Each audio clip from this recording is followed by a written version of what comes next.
Hello survivors and welcome to another Walking Dead Road to Survival video, and in this video I'm going to be going over the Mythic Market reset with all the new characters that are involved. I'm going to basically break down what I think you should prioritize in the store based on your current situation within the game, based off if you're like a returning player, a veteran, so on and so forth. Just giving you some ideas, something to bounce some ideas off.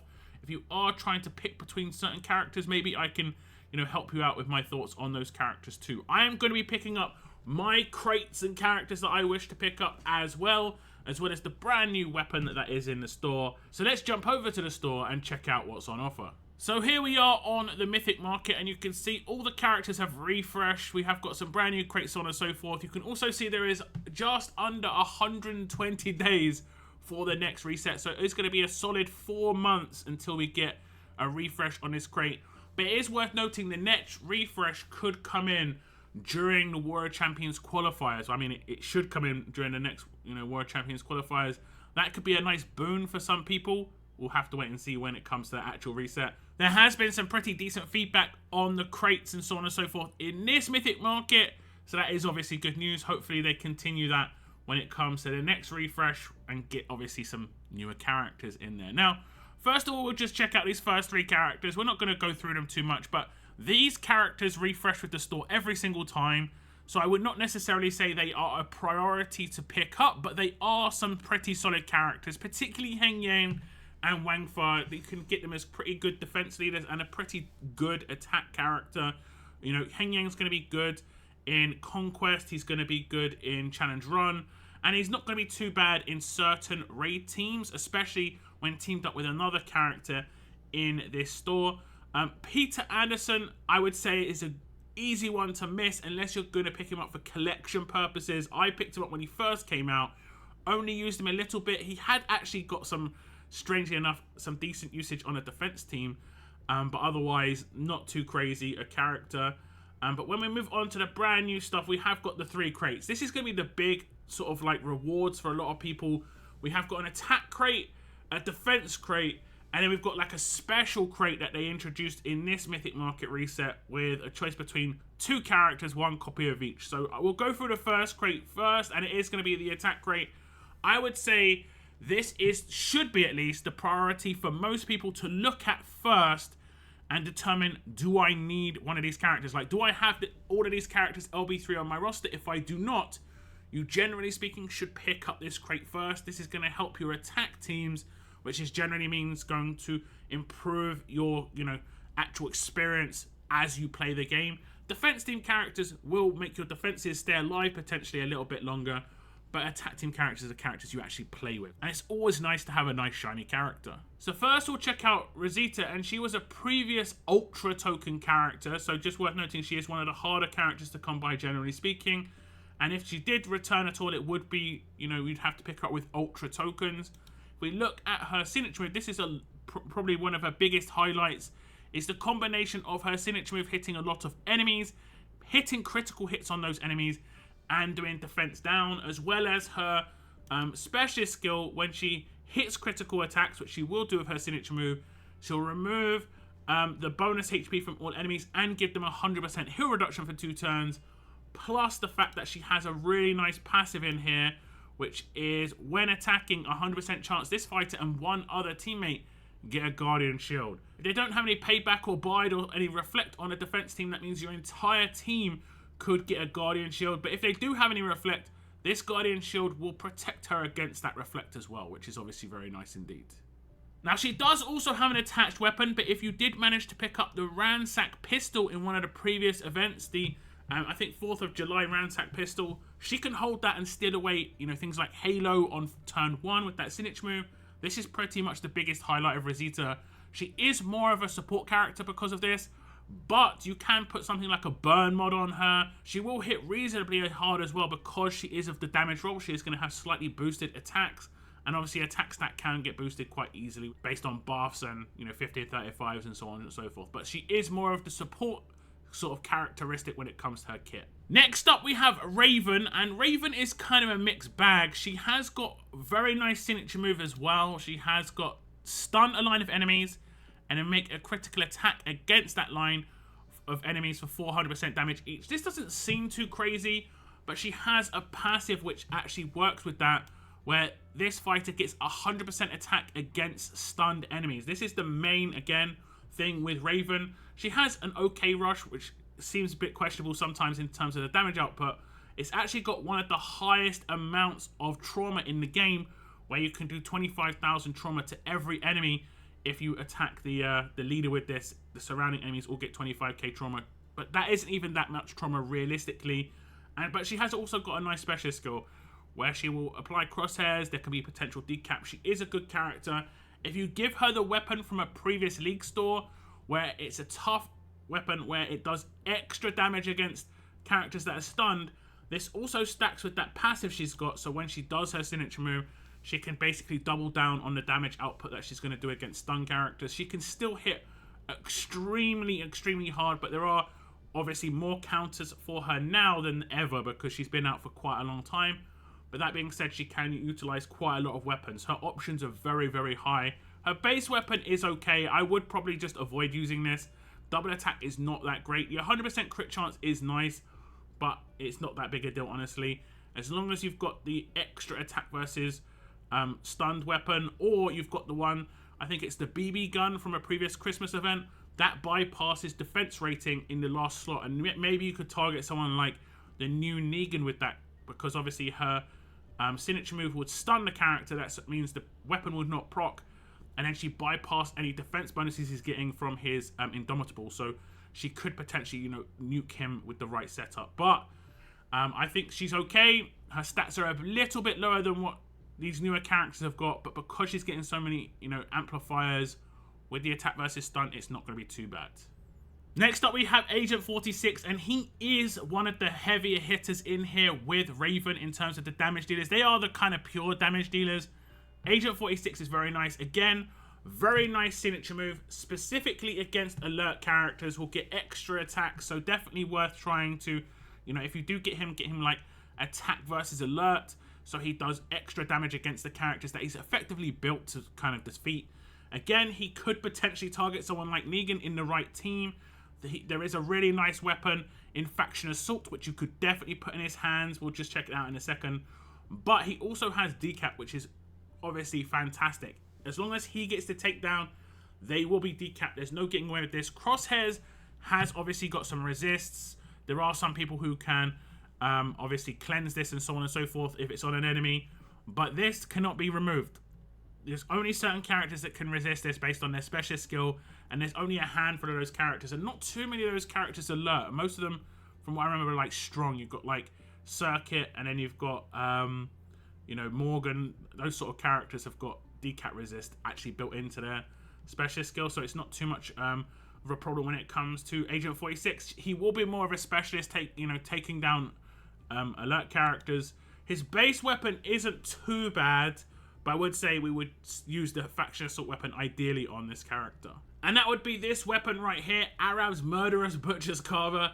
You can just improve it to 55% attack, and you get improved bonus attack based on the enemy's HP, but plus you bypass the defense rating and get extra attack, from hitting them. So this is a very, very nice weapon in Agent 46's hands. He does require someone to help him out when it comes to things like disarm, because he doesn't obviously disable the character like Raven does first, so he's not going to be able to stun them and then get the free hits on the weapon. He can proc weapon still. He can still get 60% absolute defended quite easily. So definitely need to team him up with the disarm.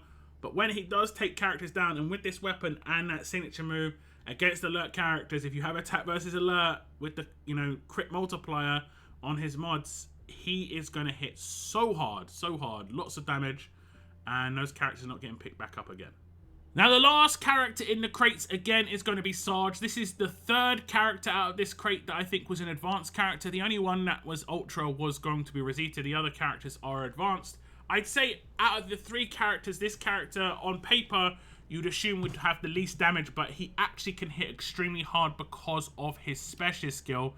Because if they have debilitating status effects, he can get extra damage. And then his signature move can absolutely just destroy in terms of how much damage it does. 600% damage is a lot for a line of enemies. And then obviously he's even got an adrenaline rush that just hits 3 too. So he can, you know, hit people very quickly, low AP cost. He also stuns targets as well, so it's obviously nice when it comes to this sort of thing. But it's not too bad. He's giving out Guardian Shields and so on and so forth, the signature move too. If you team him up with some hidden characters, you can get away with maybe having a lot of characters get a Guardian Shield early on. Kind of like Rosita, though, I'd say he is more of a support-based character. As much as he can potentially do more damage, he's just not like a pure damage dealer. I will say you could pick up one copy of this character and use him in Faction Assault. On the Faction Assault hidden stages, one copy of Sarge, it makes the stage so easy. Because the entire team is hidden, this shields up passive procs every single turn and gives 3 characters a Guardian Shield. So a lot of the time, the entire team has got a Guardian Shield. The enemy can't cleanse because that enemy cleanses when she attacks someone, because she's going to be hitting Guardian Shields very consistently, and that means that the bleeds and so on and so forth will actually take her down. So even just one copy of Sarge is pretty decent if you don't need to use all 5 copies of the crate for someone else. So that's just a quick look at the attack crate, and basically if you need a pure damage dealer, I would go for Raven or Agent 46. If you need more of a support character, it's going to be Rosita or Sarge.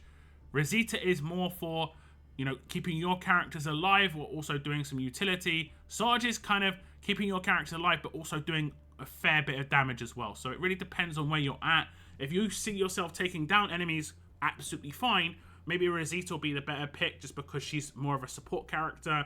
Whereas if you're struggling to attack enemies and struggling to take them down, Raven or Agent 46 could be the one for you. You know, if you're struggling against alert characters, Raven's good, Agent 46 is good, but Raven's good probably against more traits than Agent 46 is. Like I say, it really depends on what enemies you are struggling with. Now the next crate is the defensive crate, and we have 4 characters in here. It is going to be Casanova Davie, Steve, Easter Jesus, and Zoo. And this is, like I say, a pretty decent crate. All melee characters though, bit disappointing maybe for some people. But it's going to be a full melee crate. So first we'll check out Davie, and he is the only leader in these 2 main boxes. And he is defense leader, of course, because this is the defense box. His defense skill is okay. All fast and alert teammates get 40% defense. All teammates get 40% HP. So he is a little bit of a rainbow lead. But if you put a fast or alert character on that team, they get both of those stats. So very, very useful there. The other good thing about him is his weapon, where it is group halo. At the start of each wave, all teammates get 25% halo for 1 turn. This is just a little bit frustrating to deal with sometimes. Just having a halo on the entire team, people have to approach Davie teams in a very specific way. What makes this doubly more frustrating is that one of his passives actually adds a lot of resists. As you can see, at the start of each wave, 100% chance this fighter and 2 other teammates get 100% heal reduction resistance for 3 turns. And then we also have, at the start of each wave, 100% chance this fighter and 2 other teammates get 100% crosshairs resistance for 2 turns. This obviously stacks with Halo, so it means that those characters have 3 effect buffs, and then Ransack can only steal away 2, generally speaking, unless you have the advanced Ransack, but then there can be other characters that give buffs too, and this means that it's harder to steal away the Halo off of turn 1, so it can be quite frustrating. Also, crosshairs resistance is annoying. If you do want to obviously decap a Davie team, you kind of have to take in someone who has got flat decap on their specialist rather than crosshairs to make it a bit more guaranteed. Obviously, you can steal away a lot of those effects. You could even potentially like do enemy cleanses, because there are characters coming out where they just cleanse the enemy of positive effects. But Davie's still a pretty decent defense leader. Like I say, a bit more rainbow, a bit more interesting. I'd say you see him on most defenses who have him, just because he is a little bit harder to get through than most defense leaders out there. Now, secondly, we have Steve, and Steve is an interesting character. He has got quite heavy amounts of sort of control when it comes to his kit off turn 1, because he doesn't enable you to gain AP too quickly, or you have to waste attacks to remove the Guardian Shields. I think it's in his passives. You can see shields up at the start of each wave, 100% chance all teammates get a Guardian Shield. This is just annoying. The entire team getting a Guardian Shield. It's like as if you've got the Guardian Shield tower 24/7 when Steve's in your team, and that can just give added survivability to a team that would normally maybe get massacred, because, you know, you've got no protection, you've got Eva and Ghost that you have to deal with, and she can just go around and nuke your entire team. Whereas with this Guardian Shield everywhere, it's not so easy. You have to remove 5 Guardian Shields. You can potentially do it with like splash damage, but it does make things a lot more frustrating for sure. He does have a reasonably hard hit as well sometimes with his signature move, and I think maybe with his adrenaline rush, I'm not sure. He isn't too bad when it comes to the amount of damage output he has. He does also have some revives in his kit, as you can see, so he's not like terrible when it comes to the support side of things, but it's mainly that Guardian Shield. He does add some, you know, bonus HP as well because he is a combat medic, but he has to hit crits, and it's based on his attack, so it's not really ideal. If he was an overheal specialist on a defense team, I think it would have been way more problematic as a character, but as it stands, I think he's okay. It's mainly the Guardian Shields just causing early frustration, so you know, basically increasing potential survivability for your team. If you team him up with someone like Rosie, you basically have double the survivability, where they have to focus Rosie, but they also have to focus the Guardian Shield on her. People who can bypass Rosie also have the Guardian Shields to deal with, whereas like if you didn't have Rosie, other characters could remove those Guardian Shields first. That's basically what happens with Eva and Ghost. She can bypass Rosie, but with Steve in the team, she can't really do much because there's Guardian Shields everywhere, so that could actually be pretty decent there. Next up is Easter Jesus. I think this was the 3rd version of Jesus in the game. Easter Jesus, Jesus 2K, and normal Jesus, but there might be another one if anyone remembers. He is an interesting character. He is an Outlast. He has cleanses in his kit. He has Halo. Pretty much it's all in his passives from what I remember. This fighter gets 100% defense when being attacked by an enemy with a positive status effect. When being attacked while under the effects of debilitating status, reflect damage. At the start of each turn, 60% chance this fighter gets 60% Halo for 2 turns. But when he goes into Outlast and does his adrenaline rush, all teammates recover from all penalties and heal for 50% of their max HP. So if he is actually able to do this rush, he's able to cleanse everything that's on him, including something like crosshairs. So if you have him with crosshairs and he rushes, it's over. But he can obviously be normalized and just taken out. But if he has the Halo, he'll be picked back up.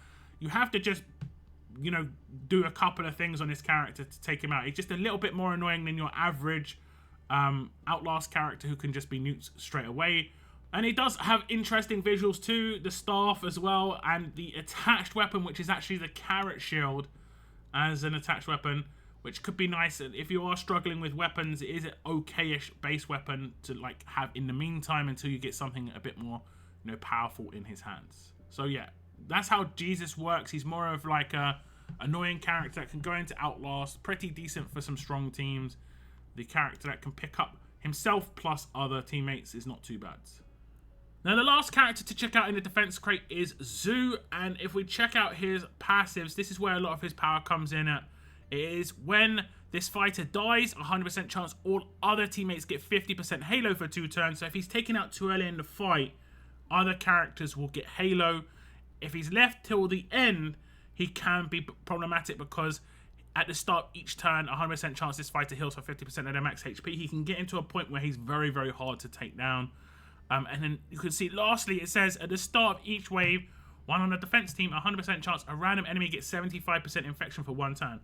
This is problematic. There is a little bit of infection resistance on attack teams, but if you attack with like a Lone Wolves team, this is going to hit.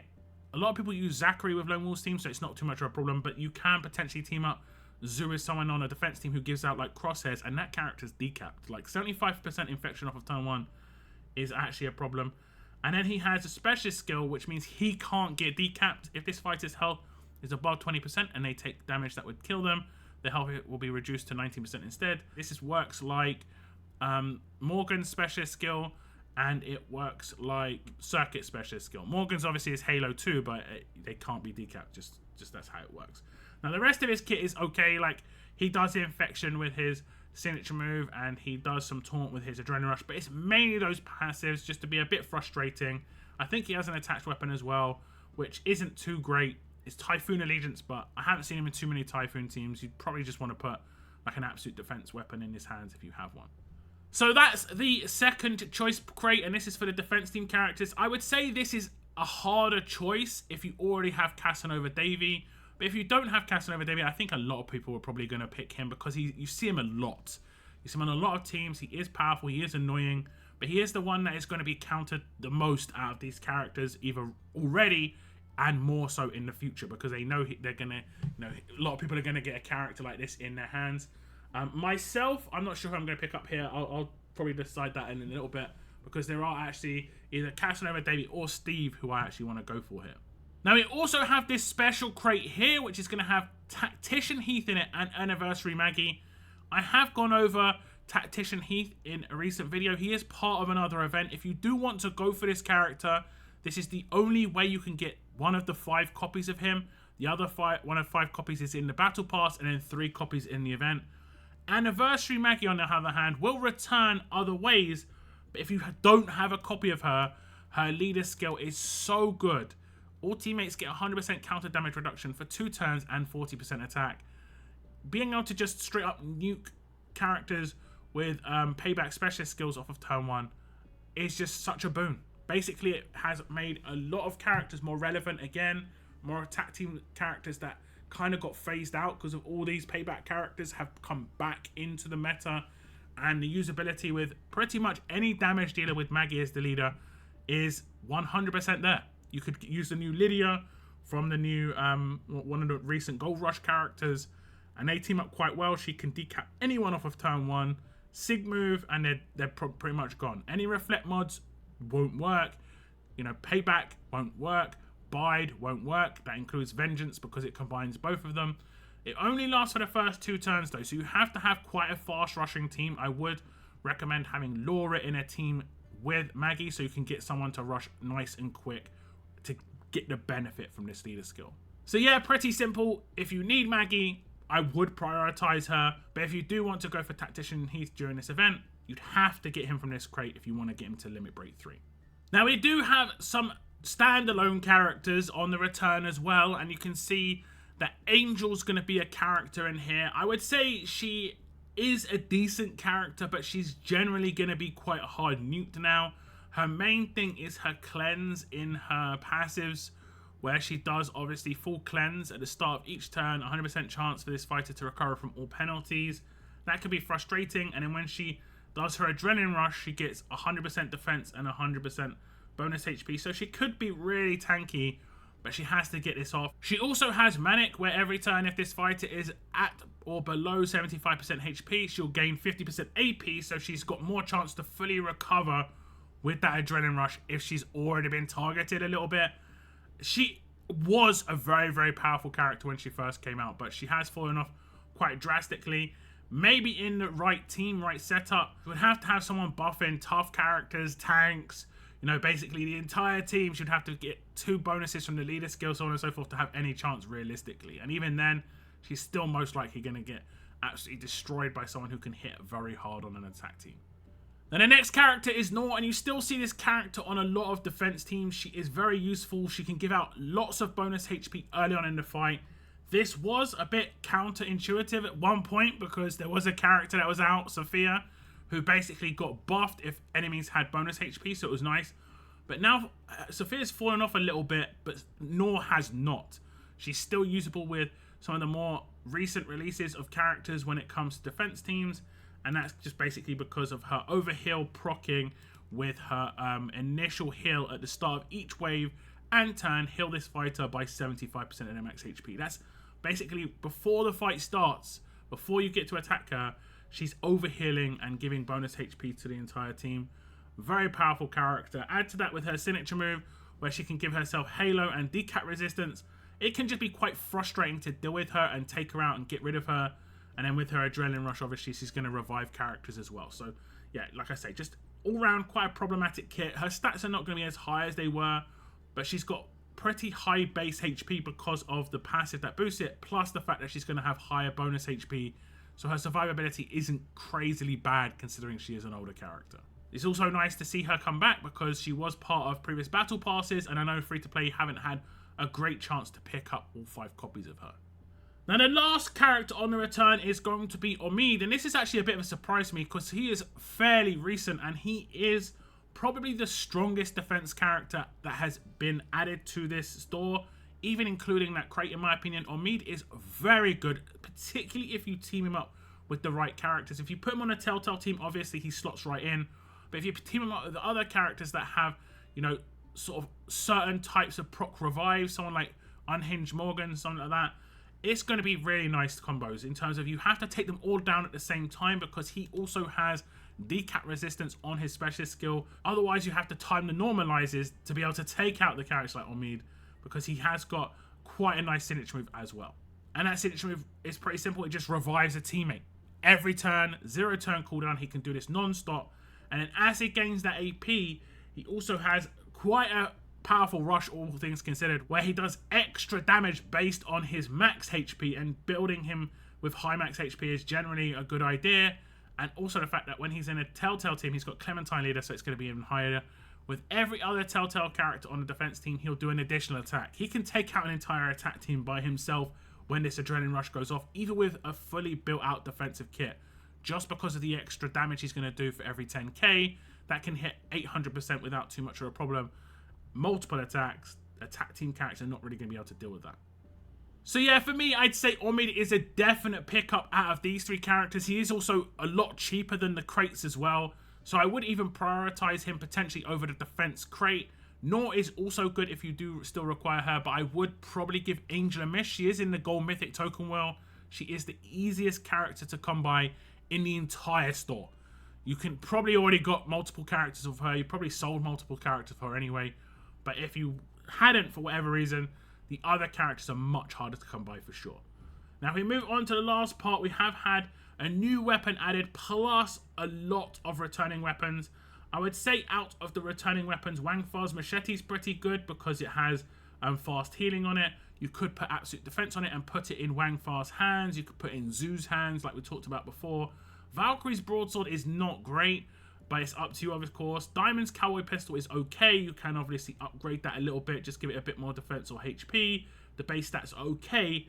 Andre's assault rifle is not fantastic. The attack stat can't really go super high. And then Peter Anderson's CZ, I think, is going to be the splash damage weapon, which is just okay. It could potentially be good for like road maps or a little bit of fun, but I wouldn't necessarily say it's great. Corvus's hunting knife is not really that fantastic either.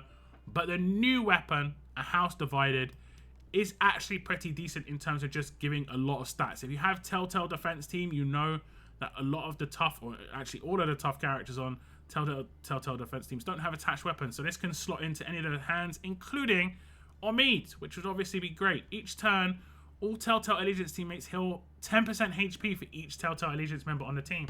If you have a full Telltale team, that's a 50% heal every single turn with just this weapon in one of those characters' hands. Very, very nice indeed. You could put this in Luke's hands, probably ideal for Luke. And Luke is obviously got some very interesting combos with the specialist skill and so on and so forth when it comes to being able to give heavy survivability to that team with Telltale. So very nice weapon. Tough defense team weapon as well. Free to play have not had a tough defense team weapon, I think, for nearly 2 or 3 years. So this is actually fantastic. So I'll just quickly buy what I plan to buy from this store. When it comes to the attack crate, I only need Sarge in this crate. So I'm going to buy 4 copies of Sarge because I already have 1 copy. I'm just going to max him out just for the fun of it. We're going to get 4 of these copies. And then in the next crate, I'll buy 5, but I'm not sure who I'm going to get out of this crate. It's either going to be Steve or Casanova Davie. I'm leaning more towards Casanova Davie, but I don't think I need 5 copies of him. I might only need 2. It really depends, and he's an Ultra. It might be worth going for him first. It really depends on maybe who returns out of the other characters. I'm not going to rush this decision. I'm just going to pick up the crate and kind of decide down the line.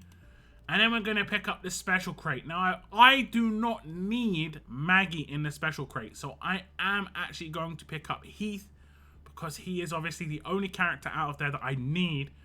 But if you do need Maggie, I'd still say she is definitely the priority in this crate. But I'm going to pick up this crate. We will definitely take out Heath from this crate.